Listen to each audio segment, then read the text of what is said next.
It's midday in the Persian desert. The sun presses down like a weight, 45 degrees Celsius and rising.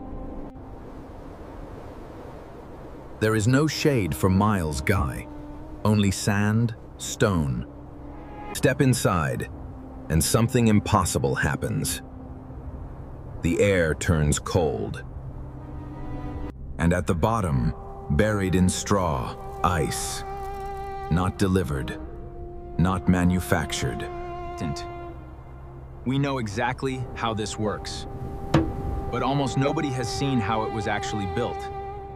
Before a single brick was laid, someone had to choose the spot. It had to sit close to a qanat. The ground itself had to be tested, pressed, dug, sometimes dampened high, to make sure it could hold the enormous weight of 2-meter-thick walls. It had to face away from the harshest afternoon sun. Get this one decision wrong, and nothing built afterward would matter. The answer was sarouj, and the recipe, by modern standards, sounds almost unbelievable. Sand. The ingredients were mixed by hand in large batches over and over. Sand and clay ground fine, ash sifted to remove debris. Builders would have needed hundreds, if not thousands, of eggs for a single structure. Animal hair for reinforcement, pulled apart into loose fibers, and then carefully sorted. The egg whites folded in last, binding everything into a thick, workable paste. Small test batches would have been shaped and left to dry first culled, because if the mixture cracked, the entire structure built on top of it would eventually fail.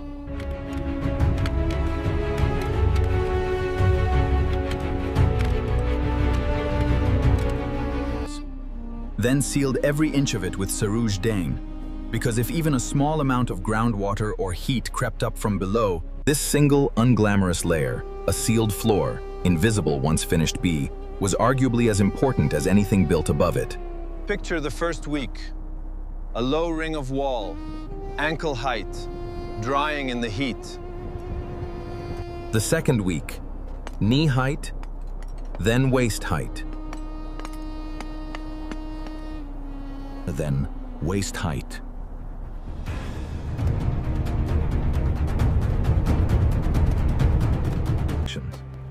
Likely dozens of workers, moving in coordinated shifts die, because a project this size wasn't a handful of specialists. Weeks stretched into what was very likely 1 to 2 months, just for the walls to reach their full height. Hints. The walls needed to reach up to 2 meters thick at the base. Thick enough that the desert's full daytime. Yakhchals weren't built with wooden supports or scaffolding holding the dome up while it dried. Each ring laid slightly further inward than the ring beneath it, so every completed ring could support the weight of the next. Get the angle of even one ring wrong, and the entire dome above it could fail. Which means, by necessity, this technique had been tested, refined, and passed down through generations of builders. Some domes reached 18 meters into the sky, taller than a 5-story building tent. Some yakhchals went one step further, adding a badgir tower, a tall wind-catching tower beside the dome, funneling desert breeze directly down into the chamber below, reinforcing the airflow the dome's own vent had already begun. And then, after months of labor, the building simply sat there, finished, empty, useless. Because a yakhchal is only half a machine without its other half, a matid. And that other half does. Winter, workers dug shallow trenches near the base of the structure, pulex, barely a few centimeters deep, and filled them with water from the qanat.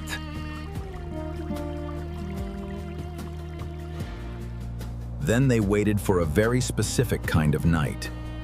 Clear, windless, and cold. That water can still radiate away enough warmth to freeze solid by morning. The ground and the water on it lose heat directly upward, into open sky, faster than the surrounding. But not every night cooperated. A single passing cloud could trap the day's heat close to the ground and ruin the effect entirely. A gust of wind could stir the air just enough to stop the water from losing heat fast enough. Some mornings, workers found the pools exactly as they'd left them.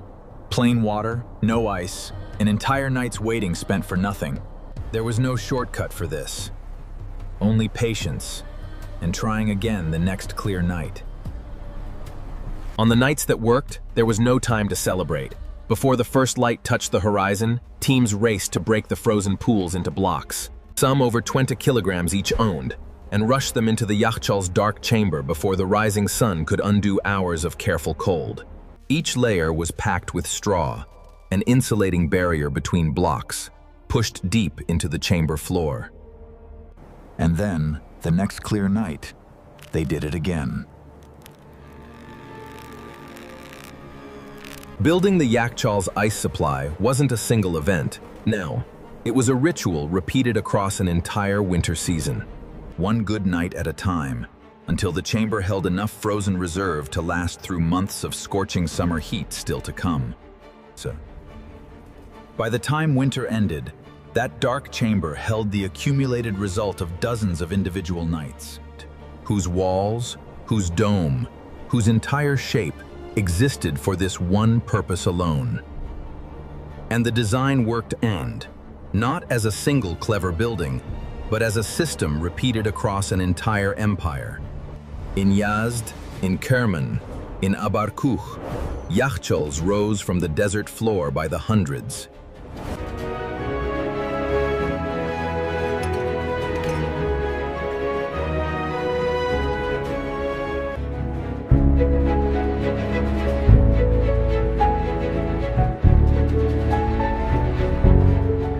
The silence here speaks of ages past, a relic in the desert's grasp, a legacy of what once was.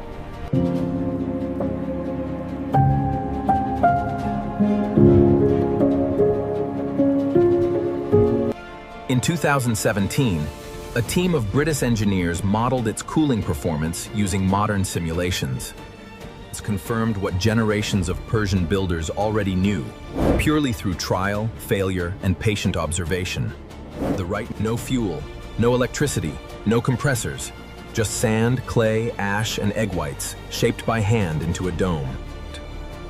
And a yearly ritual of failed nights and successful ones, repeated until a desert building could... Next time, the king who didn't just build an empire, Peo, he wrote the rules for ruling it with mercy. Subscribe so you don't miss what Persia built next.